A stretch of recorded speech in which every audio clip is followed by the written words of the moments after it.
আজকের video roller বার কিভাবে নিয়ে আসবেন। এখানে দেখেন, এখানে যে এই যে বারটি দেখা যাচ্ছে, এই বারটি হচ্ছে রোলার বার।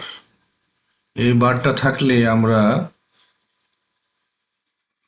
লাইন আমরা স্পেস, যে ট্যাব স্পেস আছে সেই ট্যাব স্পেসটা আমরা খুব সুন্দরভাবে দিতে পারি প্রতিটা লাইনের ক্ষেত্রে। এক্ষেত্রে আমাদের কাজের ক্ষেত্রে খুব সুবিধা হয়। তো এটা অনেক সময় থাকে না, অনেকে মানুষ আনতে পারে না যে ওটা আসলে কিভাবে নিয়ে আসবে। হ্যাঁ, তো এটা আপনারা কিভাবে নিয়ে আসবেন, বা যদি না থাকে তাহলে কিভাবে নিয়ে আসবেন সেটা আর কি দেখাচ্ছি আজকে।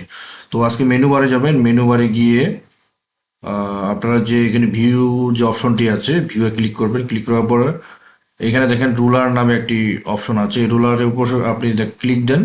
দেখেন আপনার রুলার যে বারটি আছে সেটি চলে গেছে।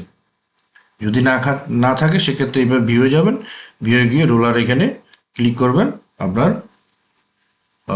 রোলার বারটি চলে আসলো। তো এইভাবে আপনারা রোলার বারগুলো নিয়ে আসতে পারবেন। তো ধন্যবাদ সকলকে।